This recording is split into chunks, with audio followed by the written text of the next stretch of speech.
अब यूजुअली लोग रियलाइज कर लेते हैं कि डिसऑर्डर के अब मेरा ये वाला इशू है, अब मेरे को थेरेपी चाहिए, when are they more open toward that? क्योंकि आपने जैसे बताया कि जब उनको इश्यूज होने लगते हैं तो they start going doctor shopping, ये टेस्ट वो टेस्ट। देखिए, फिजिकल सिम्टम्स जब आते हैं तो ऑब्वियसली लोग पहले फिजिशियन के पास ही जाते हैं। चेस्ट पेन हो रहा है तो लोग पहले कार्डियोलॉजिस्ट के पास ही जाएंगे, ठीक है। किसी को पेट दर्द है तो वो मोस्टली पहले गैस्ट्रो के डॉक्टर के पास ही जाएंगे। कोई भी सिम्टम जब रोजमर्रा की जिंदगी को इम्पैक्ट करता है, मोस्टली लोग तब पहुंचते हैं, आज भी लोग थेरेपी में तब पहुंचते हैं जब वो क्राइसिस में है। शुरू के दिनों में मोस्टली वो नहीं पहुंचते हैं क्योंकि उनको लगता है कि वो खुद ही मैनेज कर लेंगे, या काफ़ी बार उन्हें समझ ही नहीं आ रहा होता है कि उनके साथ हो क्या रहा है। क्योंकि थेरेपी में देखिए अफोर्डेबिलिटी, टाइम, आपके थेरेपिस्ट कहाँ बैठते हैं, इन सब चीज़ों का बहुत सिग्निफिकेंट रोल है। आपका फैमिली सपोर्ट कैसा है। बहुत बार हम कपल्स में ही देखते हैं कि एक पार्टनर रेडी है आने के लिए, उनके स्पाउस उनको आने से मना कर रहे हैं। उनको पता है उनके पार्टनर को एंग्जाइटी है, स्लीप इश्यूज हैं, वो काम नहीं कर पा रहे हैं, तब भी वो रोक रहे हैं, नहीं कुछ दिन में अपने आप ठीक हो जाएगा, आप मत जाओ। ऐसे ही घरों में अभी मेरे पास एक 16 साल की बच्ची आई जिसने मुझको बोला कि मैम मुझे इतने दिनों से पैनिक अटैक्स हो रहे थे, मेरी मदर मुझे नहीं लेके गई।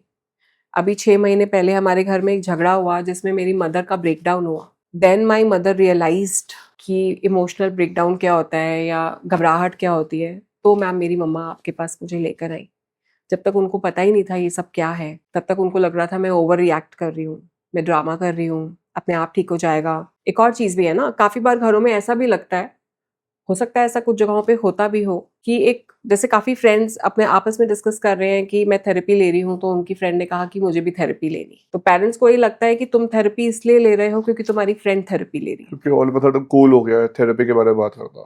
हाँ, क्योंकि जो जेंजी है वो ज़्यादा अवेयर है, वो ज़्यादा जानना चाहता है मेंटल हेल्थ के बारे में, और वो मेंटल हेल्थ के बारे में ज़्यादा बात करना चाहते हैं, और वो एड्रेस करना चाहते हैं, और वो रीच आउट करके बात करना चाहते हैं। पर जो उनके पेरेंट्स हैं वो अभी स्टिल उनकी कंडीशनिंग हो रही है, क्योंकि हो सकता है जो चीज़ मेरी नज़र में छोटी हो वो आपकी नज़र में बड़ी हो। करेक्ट।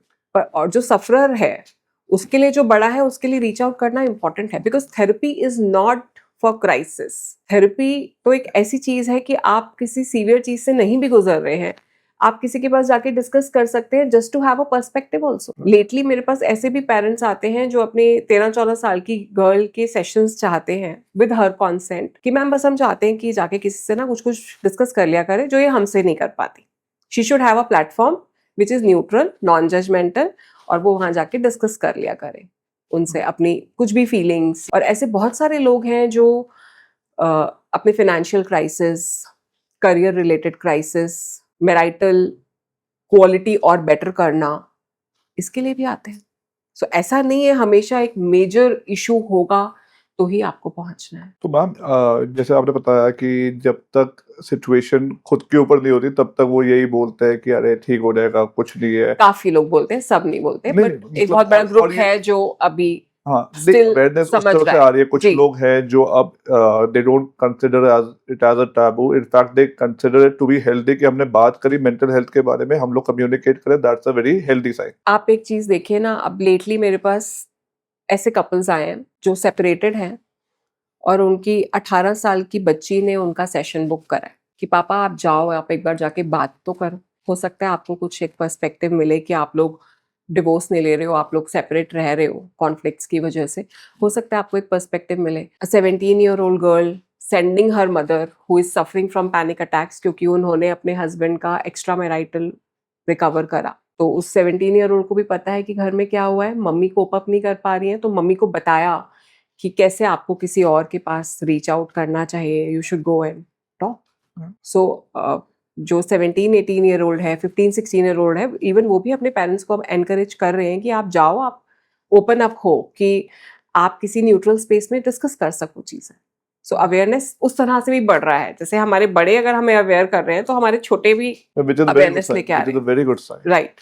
लेकिन अब मैम जैसे कई केसेस में सुनने को आ जाता है that the other partner have heard this case, like I am telling you कि जी, आई नो समवन जिसके साथ ये पर्सनली हुआ है। वो कहता है कि यार मैं तो हेल्प लेना चाहता हूँ, मैं कह रहा हूँ कि साथ चलो, जी, but the partner is like not कि रेडी। मुझे कोई प्रॉब्लम नहीं है, जी, तुम्हें प्रॉब्लम है तुम जाओ। जी, या that तुम is ही also- प्रॉब्लम हो, तुम ही जाओ। हाँ, दैट इज वेरी जी, unhealthy, that is very unhealthy. और कहता है यार मैं होके आ गया, मेरे 3 या 4 सेशंस हो गए हैं और उसके बाद भी मैं एफर्ट मार के आई एम टायर्ड जी। And now I am asking that person to come again and again. हाँ, तो आप स्टक हैं। इसका मतलब फिर उस सिचुएशन में आपको एक्सेप्टेंस करके अपनी कोपिंग इंक्रीज करनी पड़ेगी अगर आप साथ रह रहे हैं तो, क्योंकि आप जबरदस्ती थेरेपी जबरदस्ती हो नहीं सकती, राइट, जबरदस्ती किसी के साथ काम यू नहीं हो हैव टू सकता है। एक्सेप्ट कि मेरे को हेल्प की जरूरत है हाँ, एंड इसीलिए प्लीज हेल्प मी। लेटली ये एनकरेज करा जा रहा है that your partner try to have a partner who is more psychologically minded, जो ओपन है टू गो एंड टॉक, कि अगर कल को आप किसी इशू से गुजर रहे हो या वो किसी इशू से गुजर रहे हैं तो आप रीच आउट कर सकें, आप किसी से जाके बात कर सकें, आप स्टक ना हो। जब आप स्टक हो जाएंगे तो फिर आप चीजें ठीक करना चाह रहे हैं और सामने वाला एड्रेस नहीं करना चाह रहा, उन चीजों से या तो एस्केप कर रहा है या उन चीजों को फेस ही नहीं कर पा रहा, कोई ना कोई प्रॉब्लम है, या होप खो चुके हैं कि किसी और के पास जाने से कोई फायदा अब होगा नहीं। क्योंकि काफी बार ऐसा भी लगता है ना सबको कि हम अपनी काउंसलिंग खुद जितनी अच्छी कर सकते हैं उतनी कोई और कैसे कर सकता है, वो भी एक थॉट है, but that's a very wrong thought ना। But that is also a perspective. मतलब मैं खुद घर पे रह के ज्यादा बेटर पढ़ाई कर पाऊंगा, मेरे को टीचर की क्या जरूरत है, तो वो वाला हिसाब हो गया कि मैं अपने आप खेलूंगा तो शायद मैं क्रिकेट ज्यादा अच्छा खेल लूंगा और किसी की गाइडेंस नहीं मिलेगी। तो देखिए इसमें भी रिवर्स भी होता है, ऐसे भी लोग हैं जिनके हस्बैंड ने आज से 1.5 साल पहले कहा था कि आप चलो, वाइफ ने मना कर दिया, आज वाइफ आ रही है तो अब हस्बैंड भी आ गए। तो कभी कभी लोग जाते तो हैं ही, लेट जाते हैं, 5 साल बाद शादी के, 15 साल बाद सफर कर लिया, 15 साल, 10 साल, 20 साल, 25 साल की शादी, now they are 65, now they are coming for sessions. मैं हमेशा बिलीव करता हूँ पीपल कीप saying मतलब कि practice what you preach is a very good saying, but mostly they don't practice what they preach. But वो कहीं ना कहीं life के अंदर वो turning point आता है when your beliefs start changing and situation has now made you such a person कि अब आप वही जो खुद ही जो आपने बात बोली थी, होता है हम लोग कई इंटरव्यू पे देखते थे कि कुछ बात बोली और 10 साल के बाद वो अब वो उसको खुद ही प्रैक्टिस कर रहे हैं, तो अब वो चीज सिचुएशन चेंज हो जाती है, बट जब तक रियलाइज होता है तब तक काफी लेट हो जाता है। यू हैव वो भी लॉस्ट है। दोस इयर्स, यू हाँ, हैव बिल्कुल, लॉस्ट दैट बिल्कुल। टाइम। लोग रियलाइज भी करते हैं। आप देखिए मैंने ऐसा कपल भी देखा है जिसमें उन्होंने गुस्से में डिवोर्स ले लिया और 5 इयर्स बाद वो फीमेल मुझे कह रही है, मैम अब मैं दोबारा I want to live with my husband, so how can I restart the whole relationship, I don't know where is he, what is happening in his life, पर मुझे दोबारा रीस्टार्ट करना है। तो वो गिल्ट भी रहता है कभी कभी कि हमने इम्पल्सिवली एक डिसीजन क्यों ले लिया, हमने जल्दीबाजी क्यों करी, हमने गुस्से में ऐसा क्यों किया, ऐसा भी होता है। हाँ, ये भी इसका रीजन एक ये भी होता है कि थॉट कि I will get something better after this and it didn't happen because what you already had was the best thing to happen ये टू जो यू। बेटर वाला है ये लेटली बढ़ रहा है। जैसे अब जो कमिटमेंट फोबिया है लेटली शादियों में, आप देखते हैं कि लोग रोके के बाद भी स्टेप बैक कर लेते हैं कि नहीं नहीं करनी शादी, क्योंकि जब लोग डेटिंग एप्स में होते हैं तो किसी एक के साथ नहीं रह पाते हैं और उनका एक्चुअल पार्टनर है उसके साथ उनको लगता है कि नहीं, एक तो मेरा फ्रीडम तो चला ही जाएगा, मुझे स्पेस शेयर करना पड़ेगा, plus what if there is somebody better than this person, what if I, FOMO है ना, ये I'm missing out. प्रॉब्लम है मैम, यू हाँ, ये लेटली बहुत ज्यादा है। And it is like you said कि साथ होते हुए I'm looking out for something better हाँ is the worst kind of cheating, isn't हाँ, it? बट ये बहुत बढ़ रहा है ना क्योंकि डिस्ट्रैक्शंस इतने हैं जिसकी वजह से कंफ्यूजन हो रहा है। मतलब अभी मेरे पास एक पर्सन के साथ में सेशंस ले रही थी, he is 34, he was talking to 2 women. अभी उनको चूज करना था कि वो शादी किससे करेंगे। एक 24 ईयर ओल्ड है और एक 31 ईयर ओल्ड है। अब जो 31 ईयर ओल्ड वुमेन थी वो थोड़ी मेच्योर थी, उनकी टॉक्स डिफरेंट थी। जो 24 ईयर थी वो थोड़ी बबली प्लेफुल सी थी और वो इनको बहुत वैल्यू करती थी, like a father figure she used to see him, so he used to feel more wanted with the 24 year old, but 24 year old बहुत एंशियसली अटैच थी, Right. उसको बहुत ट्रस्ट इश्यूज थे, तो he was very confused, but he was living with the 24 year old वाली girl, with 31 year old wali girl he was meeting. He was finding it so hard to decide कि मैं किसके साथ जाऊं, because see a therapist cannot decide for you. Right. Therapist is not a decision maker. Therapist can हाँ, so ऐसे cases में आप advice कैसे करना कितना मुश्किल है आपके लिए? पर हम एडवाइस नहीं करते ना, हमारा काम एडवाइस करना है ही नहीं। And judge भी नहीं कर सकते आप सामने वाले को when he is coming and he's नहीं, telling you that I am in a live-in relationship with a 24-year-old. हाँ, सो हम जज करना, I think that your personality changes when you are in this profession. Right. जैसे if somebody comes with an extramarital affair, the person comes कि उन्होंने ऐसा कुछ किया अपने पार्टनर के साथ, चाहे मेल है चाहे फीमेल है, हम उनको जज नहीं करते. हम उन्हें ये नहीं बताते आपने गलत किया. हमारा काम मोरालिटी सिखाना नहीं. हमारा काम उनकी पेन उनके नजरिए से देखना बहुत जरूरी है. हम उनको ये नहीं कहते आपने बहुत गलत किया, आपको ऐसा नहीं करना चाहिए था. That is not the work. Because फिर तो हम थेरेपिस्ट के रोल में कहाँ रहे. The therapist one has to be neutral. Right. तो आप ग्रेजुअली इतने न्यूट्रल होते जाते हो कि आपका जज, आप हर चीज में सोचते हो कि अच्छा सामने वाले के माइंड में क्या चल रहा होगा. आपकी एम्पैथी इतनी बढ़ जाती है Right. Over the years. तो इसके अंदर मैम एंड रिजल्ट क्या था? Well, I'm very intrigued. 24 साल and then 31 years. उन्होंने अपनी फैमिली से डिस्कस किया. Hmm. I recommended him to take recommendation, ask, because he was very close to his elder sister. Hmm. And as per him, she's very mature. So I told him that if you feel stuck, you should reach out to people who are more neutral. You can talk to them, ask them. And obviously उनका vision क्या है life का. उनका vision था एक sorted life होना, conflict free life होना. Career में वो बहुत अच्छा कर रहे थे, बट जब वो 24-year-old गर्ल के साथ जब उनका कॉन्फ्लिक्ट होता था, ब्रेकडाउन्स होते थे, तो वो जॉब पे नहीं जा पाते थे. उनको छुट्टी लेनी होती थी क्योंकि वो गर्ल बहुत एंशियस हो जाती थी, बहुत डिस्टर्ब हो जाती थी.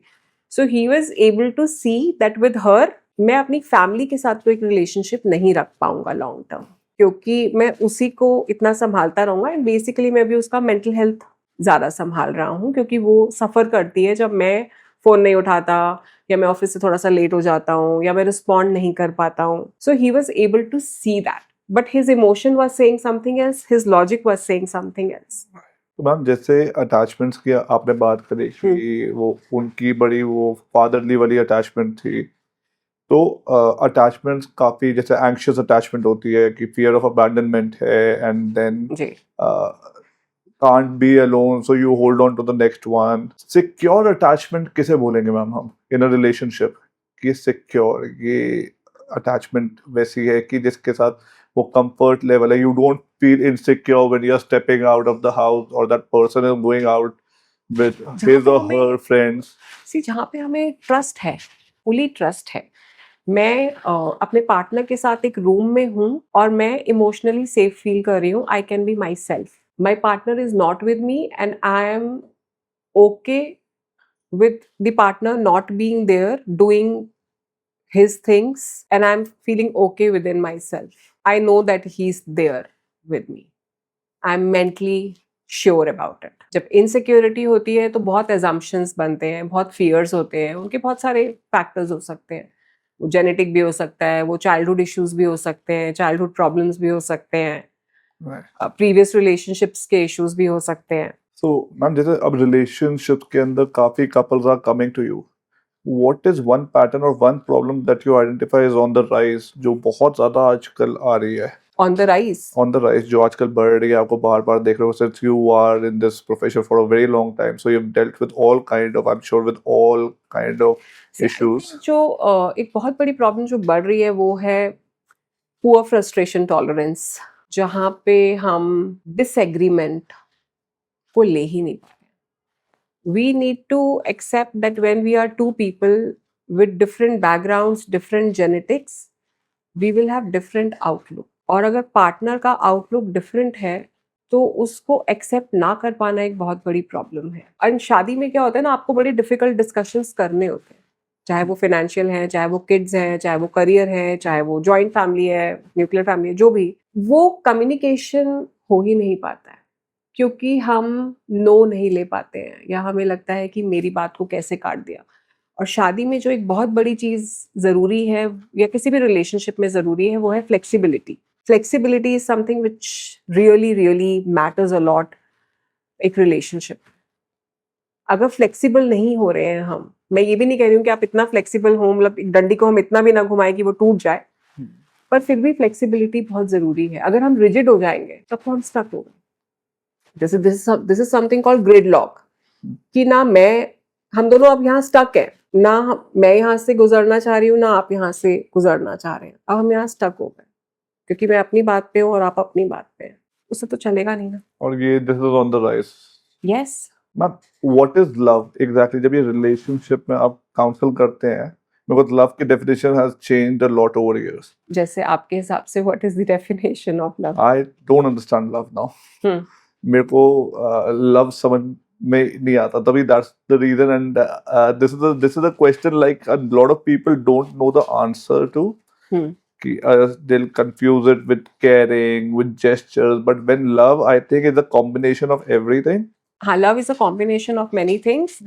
लव का जो एक्सप्रेशन है ना वो चेंज होता है। जैसे 15 साल 16 साल वाला लव अलग होता है, 20-25 साल 20 साल वाला लव अलग होता है, 30 साल वाला लव अलग। Expression changes, we evolve, our expression changes. मुझे लगता है कि लव में रिस्पेक्ट भी आती है, ट्रस्ट भी आता है और इमोशनली सेफ फील करने वाली चीज बहुत इम्पोर्टेंट है। All these comprise of love, because जिस रिलेशनशिप में रिस्पेक्ट नहीं है उसमें लव नहीं है। ऐसा कोई केस है मैम जिसके अंदर someone came up to you and is like कि I love that person, I love my partner जी, but I am not attracted towards him anymore और हर एनीमोर? हाँ, सो जैसे जैसे जब आपकी शादी होती है और आप पे जिम्मेदारियां आने लगती हैं तो अट्रैक्शन ग्रेजुअली कम होने लग जाता है, क्योंकि हम जिम्मेदारियों के लूप में फंस जाते हैं। करियर बनाना, पैसे बनाना, घर बनाना, गाड़ी लेना, बच्चे, नई जिम्मेदारियां, नए तरह के स्ट्रगल्स, पेरेंट्स की हेल्थ, बहुत सारी चीजें मैटर करने लग जाती है ना, क्योंकि हमारे पेरेंट्स की एज बढ़ने लग जाती है, उनके हेल्थ इश्यूज, हमारे बच्चे आने लग जाते हैं। तो जब हम उस लूप में फंस जाते हैं तो वो अट्रैक्शन कॉम्प्रोमाइज होता है। इसीलिए शादी में इम्पोर्टेंट है कि डिजायर बनाए रखने के लिए कुछ कुछ एफर्ट्स लगातार होते रहें, कुछ नई चीजें होते रहें। Right. चाहे आप कुछ एक्टिविटीज एक्सप्लोर करें, चाहे आप कुछ एक्सपेरिमेंट्स करें, चाहे आप साथ में ट्रैवल करें, चाहे आप वो चीजें करें जो आप शुरू में करते थे, कॉम्प्लीमेंट्स दें, एक दूसरे के लिए नोट्स लिखें, वो वाली जो छोटे छोटे स्टेप्स हैं, हाथ पकड़ के चलना, हग कर लेना, किस कर लेना, एक इवनिंग वॉक कर ली 15-20 मिनट की, छोटी छोटी चीजें ही चाहिए होती हैं। वो नहीं होती हैं क्योंकि सब थक जाते हैं, आप ट्रैफिक में हो, बारिश हो रही है, अब आपको थॉट ही नहीं आया कि आपको एक करना है। पर शादी की डेफिनेशन भी चेंज हो रही है। लेटली जो कपल्स हैं वो शादी को सिर्फ एक ऐसा चीज नहीं बनाना चाहते हैं कि हम काम पे जाएंगे, घर आएंगे, बच्चे होंगे, आप किचन में, मैं काम पे, खत्म। अब शादी से लोग क्वालिटी चाहते हैं। They want to experience the marriage, that you and I will have this time, you and I will explore the world, you and I will experience things together, you and I will express love in certain ways, we'll spend time, we'll do this, do that. वो सब नहीं कर पाते हैं because बहुत सारे practical issues आ जाते हैं, चाहे वर्क टाइमिंग्स हैं, चाहे ट्रैवल टाइमिंग्स हैं काम की जगह पर, चाहे घर के कुछ क्राइसिस हैं। बट अब people are looking for quality in the match, it has evolved. और वो कभी कभी ऐसा भी होता है ना, दोनों आ रहे हैं, वाइफ कह रही है कि मुझे क्वालिटी चाहिए शादी से, क्वालिटी नहीं मिल रही है, हम क्या कर रहे हैं, हम काम से आ रहे हैं, ये थक गए, सो गए, या फोन देखने लग गए, या टीवी देखने लग गए, तो मेरी तरफ तो उन्होंने ध्यान ही नहीं दिया। He saying I am tired, I need my space, मुझे थोड़ी देर के लिए कोई शोर नहीं चाहिए या कोई क्वेश्चनिंग नहीं चाहिए, but she has been waiting for him, तो उनको वो टाइम चाहिए। सो बेसिकली दोनों लोग कभी कभी अलग पेज पे होते हैं। सो वहां पे ये रियलाइज करना बहुत जरूरी है कि हम how can we bridge the gap, how can I understand him and empathise with him, and how can I make her also feel special और do something where she feels good. मेरे ख्याल से ma'am half of the problem तो वही end हो जाती होगी जहाँ पे both of them are willing to come to you, कि हम दोनों के वो स्पार्क खत्म हो रहा है एंड हमें वो एनर्जी वापस चाहिए अपने रिलेशनशिप में।